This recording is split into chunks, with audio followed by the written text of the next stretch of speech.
Radio-Tele Louvri, là pour clairer tout le monde. Flash, dernière nouvelle, bon genre information. Quel que soit côté nouvelle là, Radio-Tele Louvri a informé. Radio-Tele Louvri, là où l'action se passe. Mamdani, there he is on the stage to an electrified crowd at Brooklyn headquarters. History made tonight.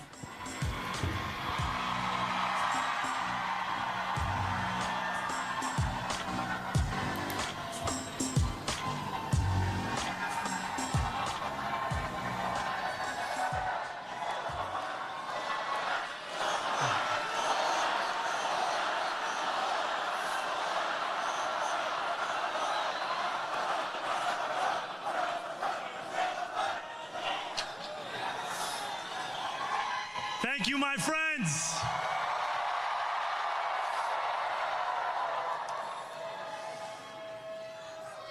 The sun may have set over our city this evening, but as Eugene Debs once said, I can see the dawn of a better day for humanity. For as long as we can remember, the working people of New York have been told by the wealthy and the well-connected that power does not belong in their hands. Fingers bruised from lifting boxes on the warehouse floor, palms calloused from delivery bike handlebars, knuckles scarred with kitchen burns. These are not hands that have been allowed to hold power.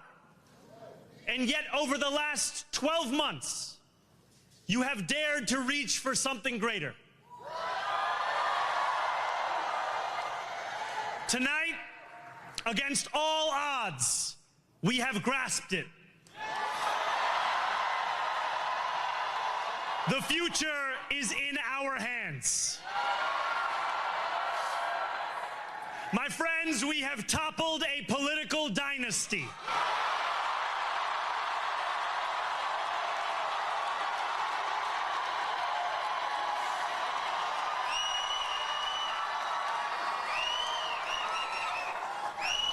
I wish Andrew Cuomo only the best in private life. But let tonight be the final time I utter his name as we turn the page on a politics that abandons the many and answers only to the few.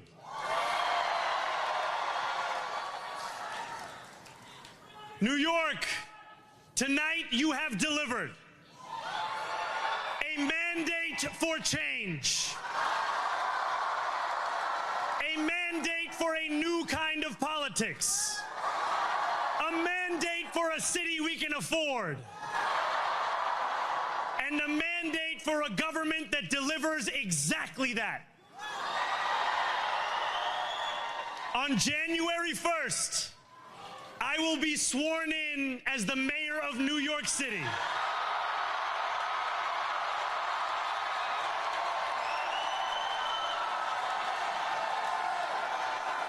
And that is because of you. So before I say anything else, I must say this. Thank you. Thank you to the next generation of New Yorkers who refused to accept that the promise of a better future was a relic of the past. You showed that when politics speaks to you without condescension, we can usher in a new era of leadership. We will fight for you because we are you. Or as we say on Steinway, ana minkum wa ilaykum.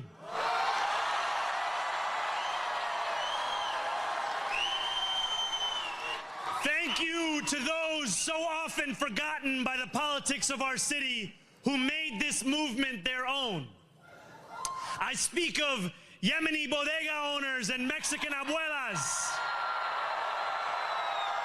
Senegalese taxi drivers and Uzbek nurses, Trinidadian line cooks and Ethiopian aunties. Yes, aunties. To every New Yorker in Kensington and Midwood and Hunts Point, know this: this city is your city, and this democracy is yours too.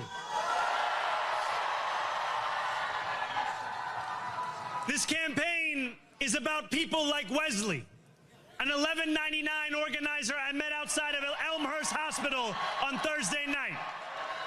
A New Yorker who lives elsewhere, who commutes 2 hours each way from Pennsylvania because rent is too expensive in this city. It's about people like the woman I met on the BX 33 years ago, who said to me, I used to love New York, but now it's just where I live. And it's about people like Richard, the taxi driver I went on a 15-day hunger strike with outside of City Hall, who still has to drive his cab 7 days a week. My brother, we are in City Hall now.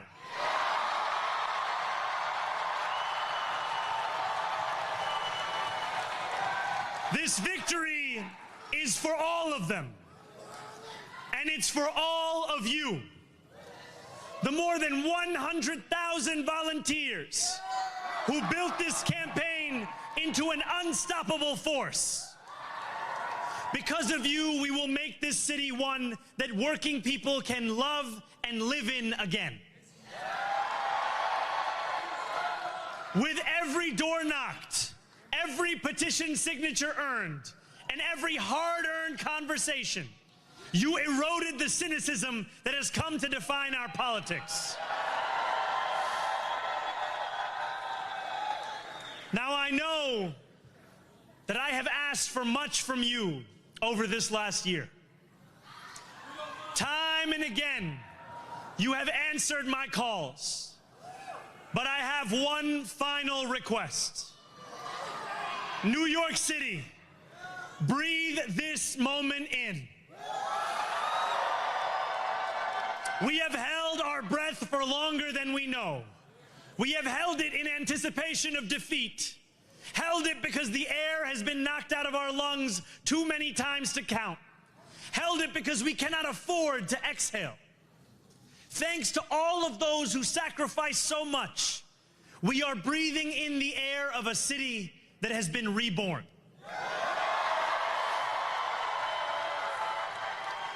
To my campaign team, who believed when no one else did,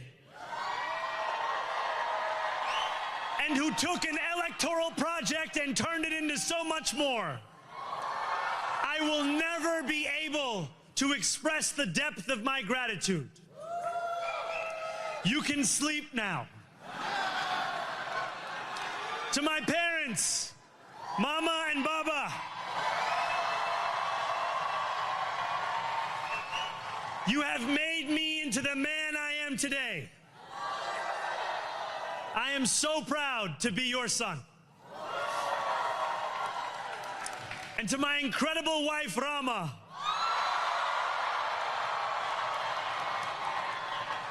Hayati, there is no one I would rather have by my side in this moment and in every moment. To every New Yorker, whether you voted for me, for one of my opponents, or felt too disappointed by politics to vote at all, thank you for the opportunity to prove myself worthy of your trust. I will wake each morning with a singular purpose: to make this city better for you than it was the day before. There are many who thought this day would never come, who feared that we would be condemned only to a future of less, with every election consigning us simply to more of the same. And there are others who see politics today as too cruel for the flame of hope to still burn. New York We have answered those fears.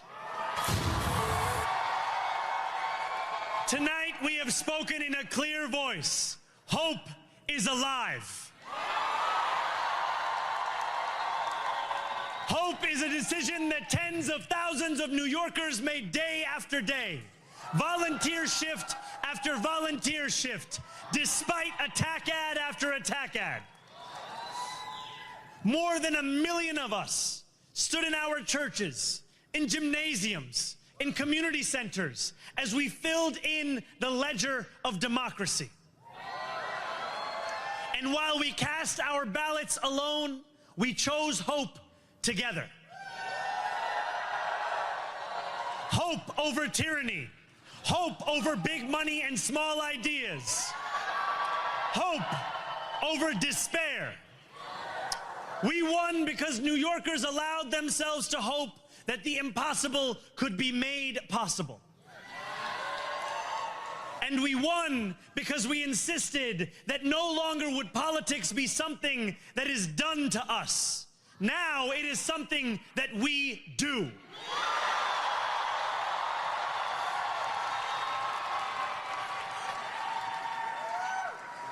Standing before you, I think of the words of Jawaharlal Nehru. A moment comes but rarely in history when we step out from the old to the new, when an age ends and when the soul of a nation long suppressed finds utterance. Tonight we have stepped out from the old into the new. So let us speak now with clarity and conviction that cannot be misunderstood about what this new age will deliver and for whom. This will be an age where New Yorkers expect from their leaders a bold vision of what we will achieve, rather than a list of excuses for what we are too timid to attempt. Central to that vision will be the most ambitious agenda to tackle the cost of living crisis that this city has seen since the days of Fiorello LaGuardia.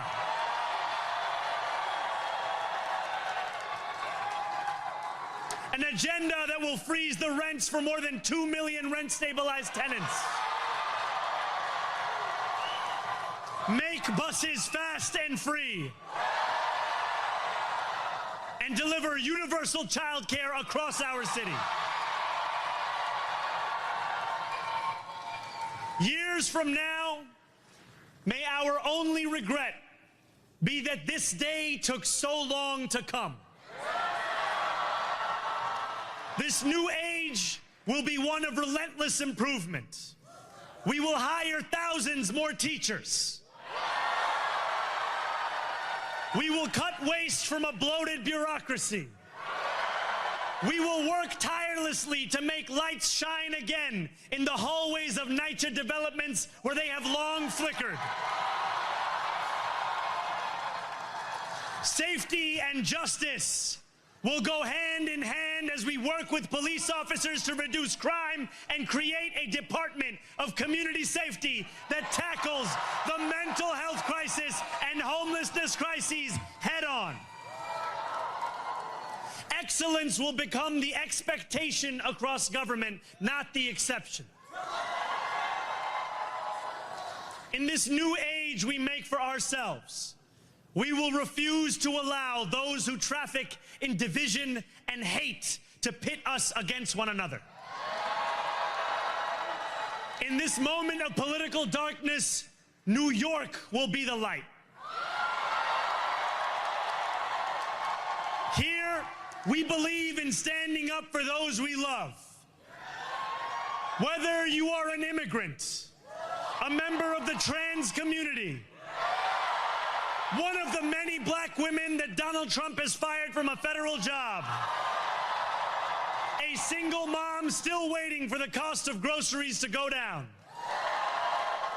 or anyone else with their back against the wall, your struggle is ours too. And we will build a city hall that stands steadfast alongside Jewish New Yorkers and does not waver in the fight against the scourge of anti-Semitism. where the more than 1 million Muslims know that they belong. Not just in the 5 boroughs of this city, but in the halls of power. No more will New York be a city where you can traffic in Islamophobia and win an election.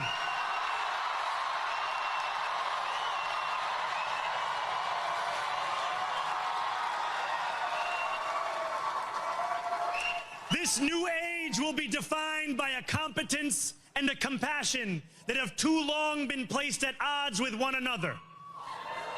We will prove that there is no problem too large for government to solve and no concern too small for it to care about. For years, those in City Hall have only helped those who can help them.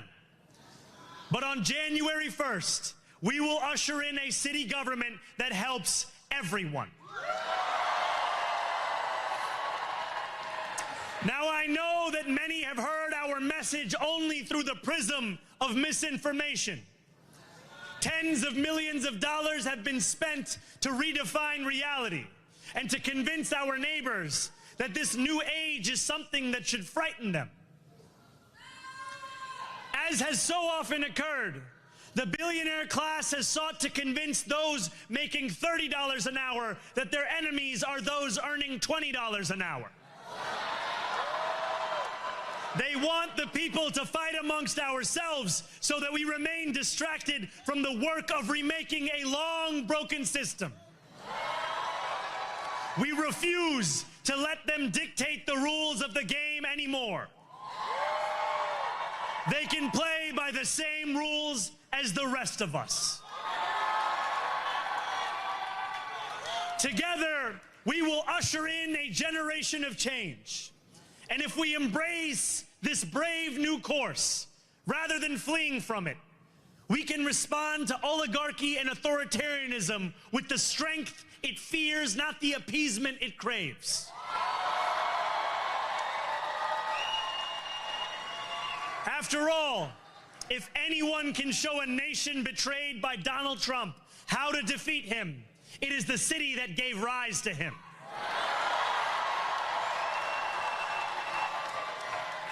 And if there is any way to terrify a despot, it is by dismantling the very conditions that allowed him to accumulate power.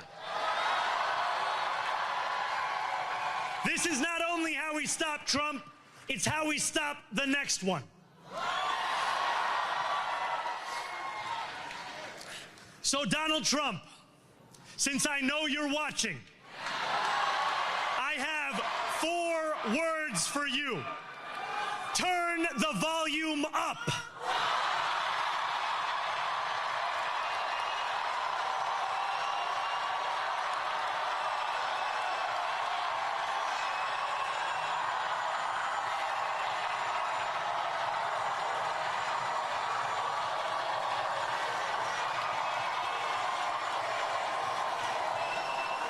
We will hold bad landlords to account because the Donald Trumps of our city have grown far too comfortable taking advantage of their tenants.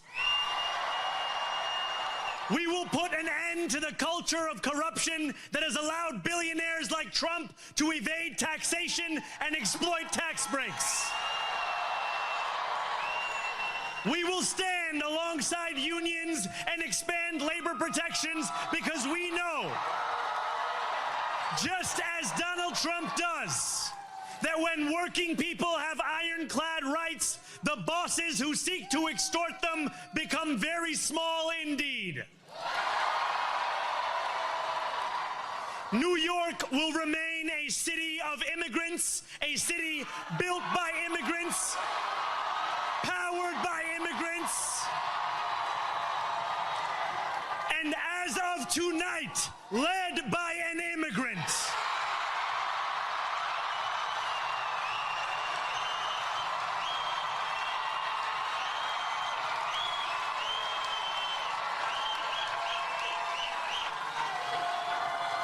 So hear me, President Trump, when I say this. To get to any of us, you will have to get through all of us.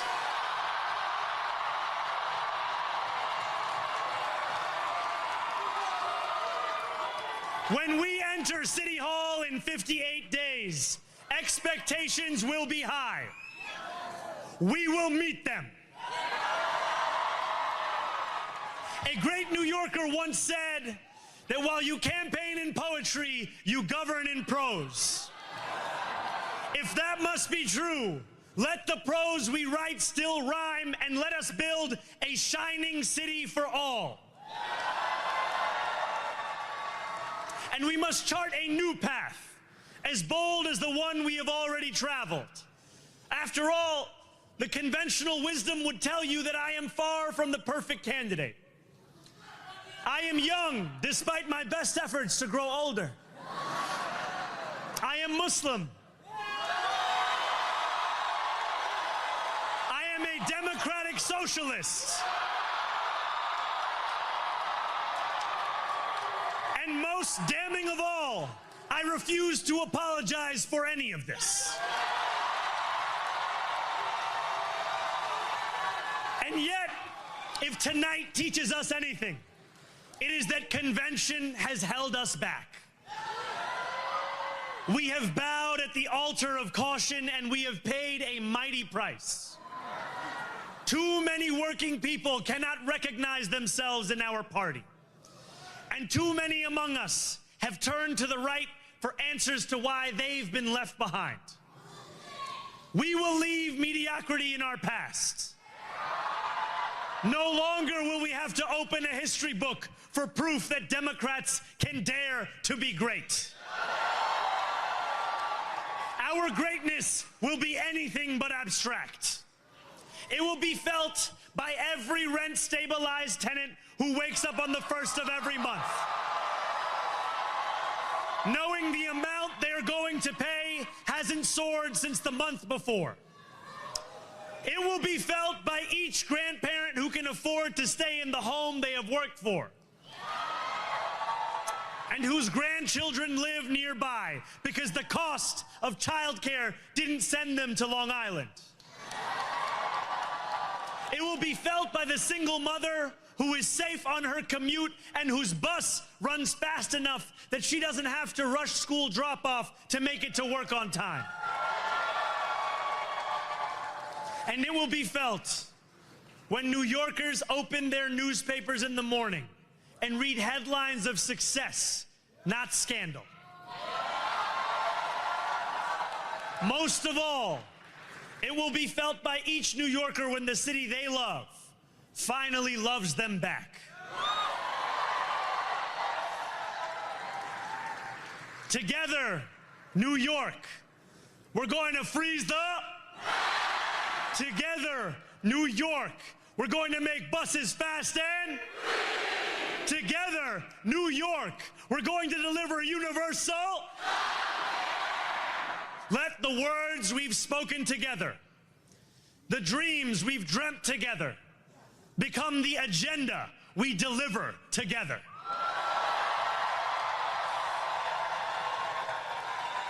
New York, this power, it's yours. This city belongs to you. Thank you.